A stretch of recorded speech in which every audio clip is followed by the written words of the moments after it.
السلام علیکم۔ دیکھیے جمیل صاحب، یہ جو کہہ رہے ہیں نا کہ ہمارے اوپر کفر کا فتویٰ لگایا، یہ بہت بڑا الزام ہے۔ صرف اتنی بات ان کو کہی گئی تھی کہ اب آپ ناظم نہیں ہیں۔ کمال خان بھائی کو اور معراج الدین بھائی کو کہا کہ اب آپ شورا کے رکن نہیں ہیں، کیونکہ شورا کا رکن ایسا آدمی نہیں ہو سکتا ہے جو بہت ہی زیادہ یعنی لوگوں کو تانے دینے والا اور بد کلامی کرنے والا، اور خاص کر ڈاکٹر عثمانی رحمۃ اللہ علیہ کے موقف سے اختلاف کرنے والا، وہ شورا کا رکن نہیں ہو سکتا ہے۔ کوئی ذمہ داری کے اوپر نہیں ہے، باقی ہمارے ساتھی ہیں۔ تو کیونکہ ان کا یہاں تک بیان آیا تھا کہ کہتے ہیں ڈاکٹر عثمانی کی تحقیق وہاں تک پہنچی تھی کہ ایمان اور اسلام کے لیے ویڈیو کا استعمال جائز ہے، تصویر کے حکم میں نہیں آتا ہے۔ آج اگر ڈاکٹر عثمانی رحمۃ اللہ علیہ آ جائیں تو میں ان کو قائل کر لوں گا، یعنی وہ میری تحقیق سے قائل ہو جائیں گے۔ اس انداز سے ان کا اندازہ لگائیے، ان کی جرت دیکھیے۔ بالکل یہی بات قاری خلیل الرحمان صاحب نے کہی تھی کہ آج اگر ڈاکٹر عثمانی رحمۃ اللہ علیہ آ جائیں تو میں ان کو قائل کر لوں گا کہ سجدہ یوسف علیہ السلام ہی کو ہوا تھا، سجدہ تعظیمی تھا۔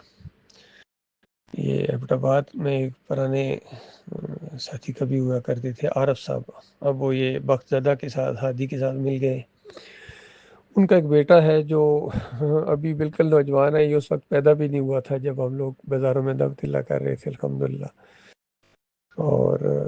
اللہ کی توحید بیان ہو رہی تھی۔ تو اب وہ کہتا ہے، عبداللہ اس کا نام ہے، کہتے ہیں آج اگر ڈاکٹر صاحب آ جائیں نا تو میں ان کو قائل کر لوں گا کہ احمد بن حنبل کے اوپر فتویٰ صحیح نہیں لگایا آپ نے۔ یہ حال ہے ان کا، یہ سارے ایک سے ایک بڑھ کر آگے بڑھنے کی کوشش، تو کبھی اس طرح یہ گٹھے نہیں ہو سکیں گے، کبھی بھی اس انداز سے، کیونکہ جب تک یہ بات مان نہ لی جائے کہ ڈاکٹر عثمانی رحمۃ اللہ علیہ ایک بڑے عالم دین تھے اور توحید کی اللہ نے ان کو بہت زیادہ سمجھ دی تھی، اور اللہ کا ڈر اور تقوی ان کا بہت زیادہ تھا، یقین کیجیے اللہ نے ان کو توفیق دی تھی، اور بہت زیادہ فہم و فراست والے تھے، وہ بہت دور اندیش بھی تھے۔ انہوں نے پوری طرح یہ محسوس کر لیا کہ یہ میڈیا کا دور ہے، اور ان کا بہت شوق بھی ہوتا تھا کہ ہر طریقہ اختیار کیا جائے اس توحید کی دعوت کو پھیلانے کا۔ تو انہوں نے اسی انداز سے یہ گفتگو کی، ان کی رائے ہے پوری طرح، حالانکہ ایک عالم دین جب کسی کو جائز یا ناجائز کہتا ہے تو اس کو فتویٰ کہتے ہیں کہ فلاں کا یہ فتویٰ ہے بھائی یہ چیز جائز ہے، فلاں کا یہ فتویٰ ہے جی یہ چیز ناجائز ہے، اس کو فتویٰ کہتے ہیں۔ تو جب میں نے یہ کہنا شروع کیا کہ یہ فتویٰ ہے ڈاکٹر عثمانی رحمۃ اللہ، اس پر پھر اعتراض کرنے لگے کہ فتویٰ کہاں سے آ گیا بھائی، فتوی کا تو لفظ استعمال نہیں کیا تھا، حالانکہ عالم دین کوئی لفظ تھوڑا ہی استعمال کرتا ہے کہ میں یہ فتویٰ دیتا ہوں، اس طرح تھوڑا ہی ہوتا ہے۔ بہرحال اگر رائے مان لو، چلو مان لیا، آپ کہتے ہیں رائے ہے یہ ان کی، تو ان کی رائے ہے نا جی۔ آج اگر ڈاکٹر عثمانی رحمۃ اللہ علیہ ہوں اور شورا بیٹھی ہوئی ہو اور کچھ لوگ اختلاف کر رہے ہوں توحیدی ویڈیوز کا، اور ڈاکٹر صاحب کہیں نہیں بھائی میری رائے یہ ہے کہ ایمان اور اسلام کے لیے اس کا استعمال بالکل جائز ہے، یہ ہونا چاہیے، اور یہ کسی تصویر کا انکار نہیں ہوتا ہے، وہ دوسری بات ہے، یہ دوسری بات ہے، یہ بالکل دیکھیے اسی طریقے سے جس طرح محمد حنیف نے کتنا زیادہ شور کیا تھا اور جھوٹ بولا تھا کہ یہ جو ارشد قمرائی ہیں اور اس کے ساتھی ہیں یہ قرآن کی 10 آیتوں کو نہیں مانتے، اور پوچھو کون سی 10 آیتوں کو نہیں مانتے جی، تو وہ جو آدم علیہ السلام کے واقعات کی آیتیں وہ لے کے آتے تھے۔ تو ہم نے بتایا ہم تو ان کو مانتے ہیں، اسی طریقے سے مانتے ہیں جس طرح آپ مانتے ہیں، آپ سے زیادہ مانتے ہیں الحمدللہ اسی طریقے سے۔ تو اس طرح لوگ اب باتوں میں آ جاتے ہیں، بالکل وہی بات یہ کہہ رہے ہیں ضمیر صاحب اور معراج الدین بھائی کہ ارشد جو ہیں وہ 10-15 حدیثوں کو نہیں مانتے۔ پوچھو حضرت صاحب کون سی وہ 10-15 حدیثیں؟ وہ جی نبی علیہ السلام نے وہ جو مصور کو تصویر کشی سے منع کیا ہے، تو بالکل بھائی ہم تم سے زیادہ مانتے ہیں ان کو، ہم بالکل اس کے قائل نہیں ہیں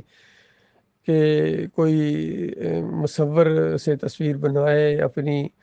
یا مصور بنائے یا کسی بھی جاندار کی، یا اس کو اپنے گھر میں لٹکائے، یا اس طرح کی باتیں، جتنی شرکیہ چیزیں ہیں ان کا کلا کما کر دیں گے ہم انشاءاللہ، جو اللہ تعالیٰ ہمارے ہاتھ میں طاقت لائے گا دنیاوی بھی۔ تو یہ جتنی تصویریں لٹکائی جاتی ہیں بڑے بڑے فریم کر کے پوری دنیا میں، چاہے عرب میں ہوں یا عجم میں ہوں، بالکل ان کو توڑ دیا جائے گا اسی طریقے سے جس طرح علی رضی اللہ تعالیٰ نے توڑا تھا، ساری مورتیوں کو توڑ دیا جائے گا، قبروں کو زمین کے برابر کیا جائے گا۔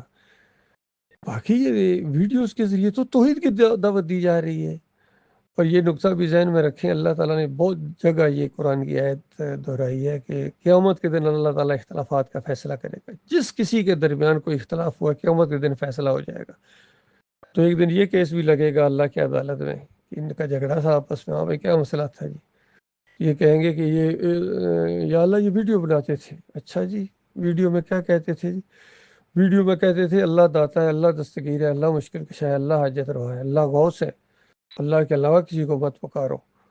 تعویذ گنڈا شرک ہے، جمہوریت شرک ہے، یہ کہتے تھے یا اللہ۔ تو آپ خود سوچ لیجیے ان کی پوزیشن وہاں کیا ہوگی۔ یہ کامن سینس کی بات ہے، اللہ نے اتنی عقل دی ہوئی ہے۔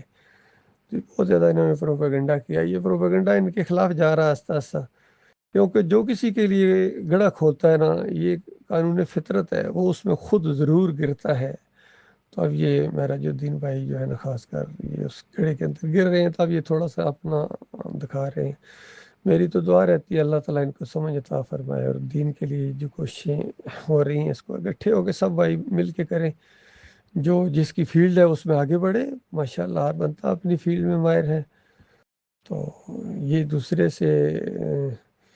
حسد کرنا، بغض رکھنا، الزامات لگانا، یہ انہیں کو نقصان دے گا، مجھے تو کوئی نہیں ہے۔ میں تو دعائی کرتا رہوں گا ان سب بھائیوں کے لیے۔